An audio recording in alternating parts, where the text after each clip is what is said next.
Don Quijote de la Mancha, de Miguel de Cervantes Saavedra.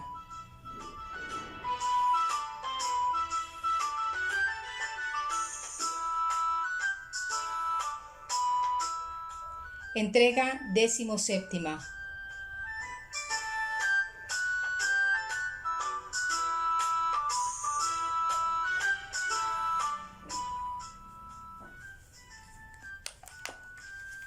Capítulo 24,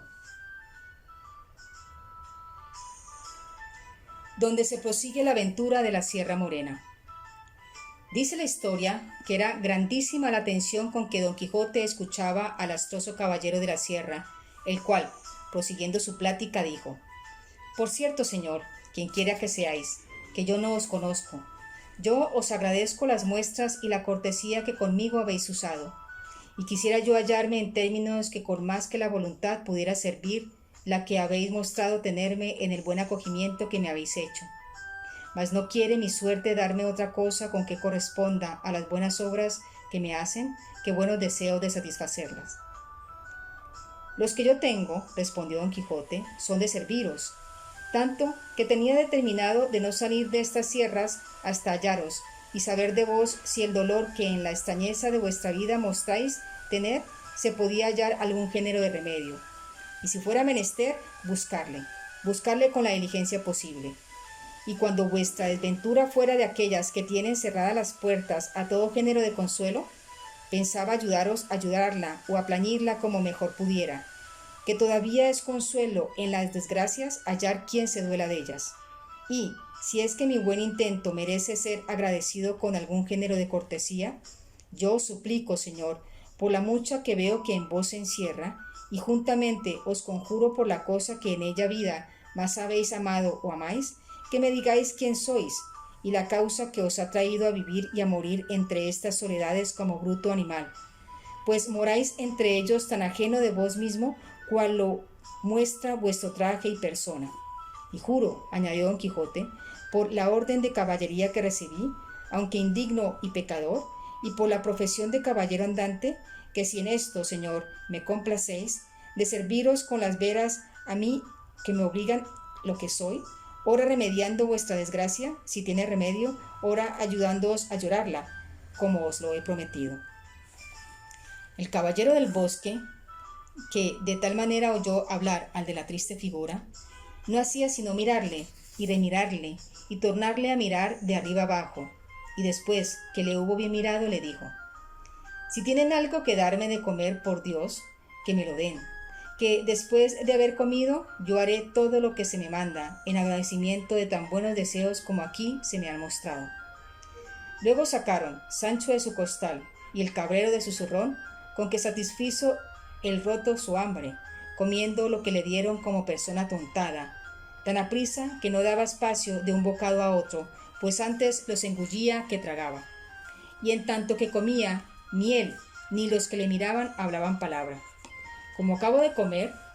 les hizo las señas que le siguiesen, como lo hicieron, y él los llevó a un verde pradecillo que a la vuelta de una peña poco desviada de allí estaba. En llegando a él, se tendió en el suelo, encima de la hierba, y los demás hicieron lo mismo. Y todo esto sin que ninguno hablase, hasta que el roto, después de haberse acomodado en su asiento, dijo: «Si gustáis, señores, que os diga en breves razones la inmensidad de mis desventuras, habéis de prometer de que con ninguna pregunta ni otra cosa no interrumpiréis el hilo de mi triste historia, porque en el punto que lo hagáis, en ese se quedará lo que fuere contado». Estas razones del roto tradujeron a la memoria a Don Quijote el cuento que le había contado su escudero, cuando no acertó el número de las cabras que había pasado el río y se quedó la historia pendiente. Pero, volviendo al roto, prosiguió diciendo: «Esta prevención que hago es porque querría pasar brevemente por el cuento de mis desgracias, que el traerlas a la memoria no me sirve de otra cosa que añadir otras de nuevo, y mientras menos me preguntéis, más presto acabaré yo de decirlas, puesto que no dejaré por contar cosa alguna que sea de importancia para no satisfacer de todo a vuestro deseo». Don Quijote se lo prometió en nombre de los demás, y él, con este seguro gesto, comenzó de esta manera: «Mi nombre es Cardenio, mi patria, una ciudad de las mejores de esta Andalucía. Mi linaje, noble, mis padres ricos,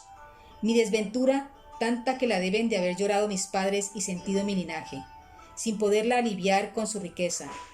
que para remediar desdichas del cielo poco suelen valer los bienes de fortuna.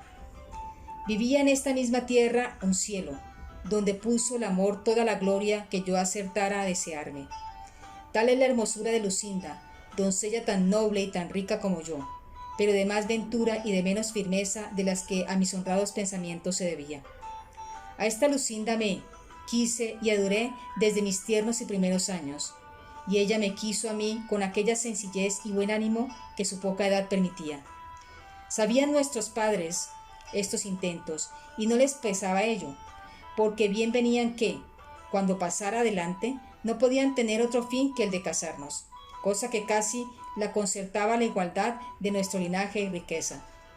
Creció la edad y con ella el amor de entre ambos, que el padre de Lucinda le pareció que por buenos respetos estaba obligado a negarme la entrada de su casa, casi imitando a esto a los padres de aquella trisbe tan decantada de los poetas. Y fue esta negación añadir llama a llama y deseo a deseo, porque, aunque pusieron silencio a las lenguas, no le pusieron a las plumas, las cuales, con más libertad que las lenguas, suelen dar a entender a quien quiere lo que el alma está encerrado, que muchas veces la presencia de la cosa amada turba y enmudece la intención más determinada y la lengua más atrevida. ¡Ay cielos! ¿Y cuántos billetes le escribí! Cuán regaladas y honestas, donde el alma declaraba y trasladaba sus sentimientos y pintaba sus incendios deseos, entretenía sus memorias y recreaba su voluntad. En efecto, viéndome apurado y que mi alma se consumía con el deseo de verla, determiné poner por obra y acabar en un punto lo que me pareció que más convenía para salir con mi deseado y merecido premio, y fue el pedirla a su padre por legítima esposa, como lo hice. A lo que él me respondió que me agradecía la voluntad que mostraba de honrarle y de querer honrarme con prendas suyas, pero que, siendo mi padre vivo, a él le tocaba de gusto derecho hacer aquella demanda, porque, si no fuese con mucha voluntad y gusto suyo, no era Lucinda mujer para tomarse ni darse a hurto.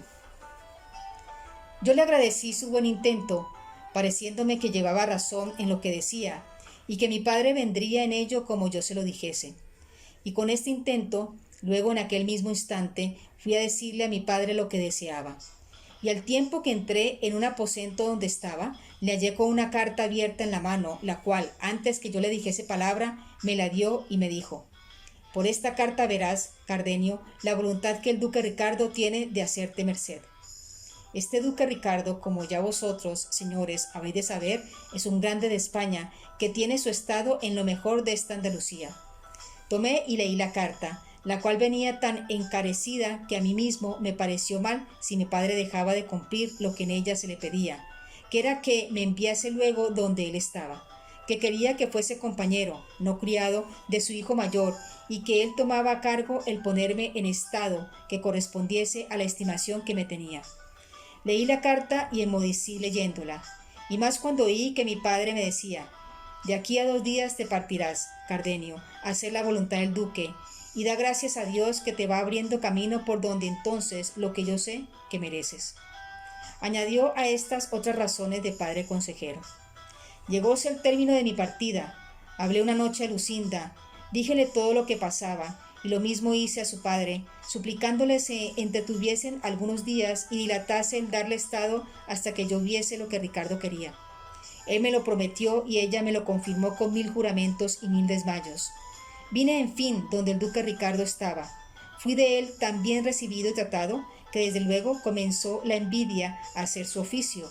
tendiéndomela los criados antiguos, pareciéndoles que las muestras que el duque daba de hacerme merced habían de ser en perjuicio suyo.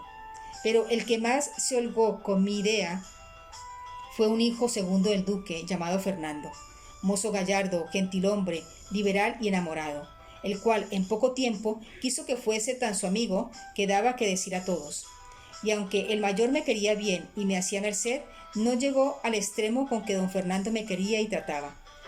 Es pues el caso que, como entre los amigos no hay cosa secreta que no se comunique, y la privanza que yo tenía con don Fernando dejaba de serlo por ser amistad, todos sus pensamientos me declaraba, especialmente uno enamorado, que le traía con un poco de desasosiego. Quería bien a una labradora, vasalla de su padre, y ella los tenía muy ricos, y era tan hermosa, recatada, discreta y honesta que nadie que la conocía se determinaba en cuál de estas cosas tuviese más excelencia ni más se aventajase. Estas tan buenas partes de la hermosura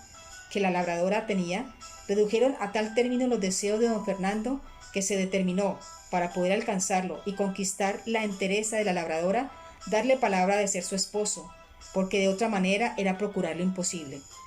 Yo, obligado de su amistad con las mejores razones que supe y con los más vivos ejemplos que pude, procuré estorbarle y apartarle de tal propósito,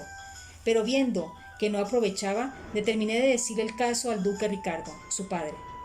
Mas don Fernando, como astuto y discreto, se receló y temió de esto, por parecerle que estaba yo obligado, en vez de buen criado, no tener encubierta cosa que tan en prejuicio de la honra de mi señor el duque venía, y así, por divertirme y engañarme, me dijo que no hallaba otro mejor remedio para poder apartar de la memoria la hermosura que tan sujeto le tenía, que el ausentarse por algunos meses, y que quería que la ausencia fuese que los dos viniésemos en casa de mi padre, con ocasión que daría al duque que venía a ver a feriar unos muy buenos caballos que en mi ciudad había, y que es madre de los mejores del mundo. Apenas le oí yo decir esto, cuando, movido de mi afición, aunque su determinación no fuera tan buena, la aprobara yo por una de las más acertadas que se podían imaginar, por ver cuán buena ocasión y coyuntura se me ofrecía de volver a ver a mi Lucinda. Con este pensamiento y deseo aprobé su parecer y esforcé su propósito, diciéndole que lo pudiese por obra con la brevedad posible, porque en efecto la ausencia hacía su oficio, a pesar de los más firmes pensamientos. Ya cuando él me vino a decir esto, según después se supo, había gozado a la labradora con título de esposo, y esperaba ocasión de descubrirse a su salvo, temeroso de lo que el duque su padre haría cuando supiese su disparate. Sucedió pues que, como el amor en los mozos, por la mayor parte no lo es, sino apetito, el cual, como tiene por último fin el deleite, en llegando a alcanzarle se acaba y ha de volver más atrás aquello que hacía amor, porque no puede pasar adelante el término que le puso naturaleza, el cual término no le puso a lo que es verdadero amor. Quiero decir que, así como don Fernando gozó a la labradora, se le aplacaron sus deseos y se resfriaron sus ahíncos, y si primero fingía querer ausentarse por remediarlos, ahora de veras procuraba irse por no ponerlos en ejecución. Diole el duque licencia y mandóme que le acompañase. Vinimos a mi ciudad, recibióle mi padre como quien era, vi yo luego a Lucinda, tornaron a vivir, aunque no habiendo estado muertos ni amortiguados mis deseos, de los cuales di cuenta, por mi mal, a don Fernando, por parecerme que, en la ley de la mucha amistad que mostraba, no le debía encubrir nada. Alábele la hermosura, donaire y discreción de Lucinda de tal manera que mis alabanzas movieron en él los deseos de querer ver doncella de tan buenas partes adornada. Cumpliósele yo, por mi parte, enseñándole una noche, a la luz de una vela, por una ventana por donde los dos solíamos hablarnos. Viole ensayo, tal, que todas las bellezas hasta entonces por él vistas las puso en olvido. Enmudeció, perdió el sentido, quedó absorto y finalmente tan enamorado cual lo veréis en el discurso del cuento de mi desventura. Y para encenderle más el deseo, que a mí me celaba y al cielo a solas descubría, quiso la fortuna que hallase un día un billete suyo pidiéndome que le pidiese a sus padres por esposa. Tan discreto, tan honesto y tan enamorado que, en leyéndolo, me dijo que en sola Lucinda se encerraban todas las gracias de hermosura y de entendimiento que en las demás mujeres de todo el mundo. Bien es verdad que quiero confesar ahora que, puesto que yo veía cuán justas causas don Fernando a Lucinda alababa, me pesaba de oír aquellas alabanzas de su boca, y comencé a temer y a recelarme de él, porque no se pasaba momento donde no quisiese que tratásemos de Lucinda, y él movía la plática, aunque la trujese por los cabellos, cosa que despertaba en mí un no sé qué de celos, no porque yo temiese revés alguno de la bondad y la fe de Lucinda, pero con todo esto me hacía temer mi suerte lo menos que ella me aseguraba. Procuraba siempre don Fernando leer los papeles que yo a Lucinda enviaba y los que ella me respondía, a título que de la discreción de los dos gustaba mucho. Acaeció pues que, habiéndome pedido Lucinda un libro de caballerías en que leer, de quien era ella muy aficionada, que era el de Amadís de Gaula, no hubo oído don Quijote nombrar libro de caballería, cuando dijo: con que me dijera vuestra merced al principio de su historia que su merced de la señora Lucinda era aficionada a libros de caballería, no fuera menester otra exageración para darme a entender la alteza de su entendimiento, porque no le tuvieron tan bueno como yo vos, señor, le habéis pintado, si careciese el gusto de tan sabrosa leyenda. Así que, para conmigo, no es menester gastar más palabras en declararme su hermosura, valor y entendimiento, que con solo haber entendido su afición, la confirmo por la más hermosa y más discreta mujer del mundo. Y quisiera yo, señor, que vuestra merced le hubiera enviado junto con Amadís de Gaula al bueno de don Rugel de Grecia, que yo sé que gustaba a la señora Lucinda mucho de Daraida y de Garaya, y de las discreciones del pastor Dariel, y de aquellos admirables versos de sus bucólicas, cantadas y representadas por él con todo donaire, discreción y desenvoltura. Pero tiempo podrá venir en que me enmiende esa falta, y no dura más en hacerle la enmienda de cuanto quiera vuestra merced ser servido de venirse conmigo a mi aldea, que allí le podré dar más de 300 libros, que son el regalo de mi alma y el entretenimiento de mi vida, aunque tengo para mí que ya no tengo ninguno, merced a la malicia de malos y envidiosos encantadores. Y perdóneme vuestra merced el haber contravenido a lo que prometimos de no interrumpir su plática, pues en oyendo cosas de caballería y de caballeros andantes, así es en mi mano dejar de hablar en ellos, como lo es en la de los rayos del sol dejar de calentar ni humedecer en lo de la luna. Así que, perdón y proseguir, que es lo que ahora hace más el caso. En tanto que don Quijote estaba diciendo lo que queda dicho, se le había caído a Cardenio la cabeza sobre el pecho, dando muestra de estar profundamente pensativo. Y puesto que 2 veces le dijo don Quijote que prosiguiese su historia, ni alzaba la cabeza ni respondía palabra, pero al cabo de un buen espacio la levantó y dijo: no se me puede quitar del pensamiento, ni habrá quien me lo quite en el mundo, ni quien me dé a entender otra cosa, y sería un majadero el que lo contrario entendiese o creyese, sino que aquel bellacoso del maester Elisabat estaba amancebado con la reina Madísima. Eso no, voto a tal, respondió con mucha cólera don Quijote, y arrojóle como tenía de costumbre. Y esa es una muy gran malicia o bellaquería, o mejor decir, la reina amadísima fue muy principal señora, y no se ha de presumir que tan alta princesa se había de amancebar con un sacapotras, y quien lo contrario entendiese, miente como muy gran bellaco, y yo se lo daré a entender, a pie o a caballo, armado o desarmado, de noche o de día, o como a más guste le diere. Estábale mirando Cardenio muy atentamente, al cual ya había venido el accidente de su locura, y no estaba para proseguir su historia, ni tampoco don Quijote se la oyera, según le había disgustado lo que de Madísima le había oído. Extraño caso, que así volvió por ella como si verdaderamente fuera su verdadera y natural señora. Tal le tenía sus descomulgados libros. Digo pues que, como ya Cardenio estaba loco y se oyó tratar de mentís y de bellaco con otros denuestos semejantes, parecióle mar la burla y alzó un guijarro que halló junto a sí y dio con él en los pechos al tal golpe a don Quijote que le hizo caer de espaldas. Sancho Panza, que de tal modo vio parar a su señor, arremetió al loco con el puño cerrado, y el roto le recibió de tal suerte que con una puñada dio con él a sus pies, y luego se subió sobre él y le brumó las costillas muy a su sabor.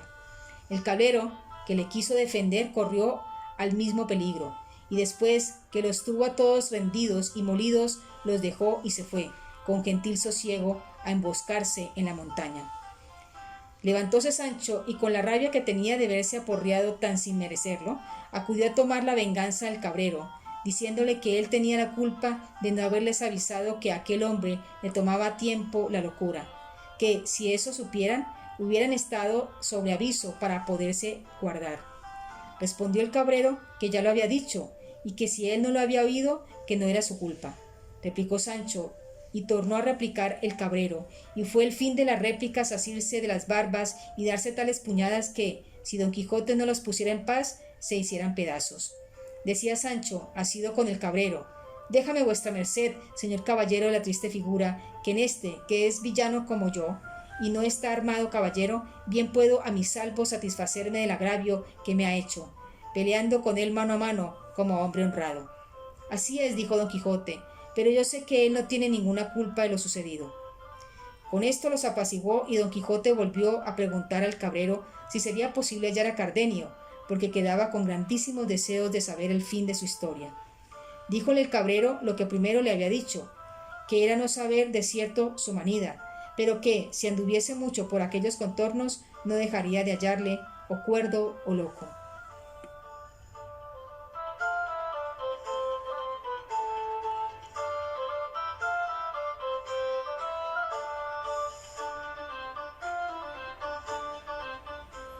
Y esperad vuestra mercedes la entrega 18ª.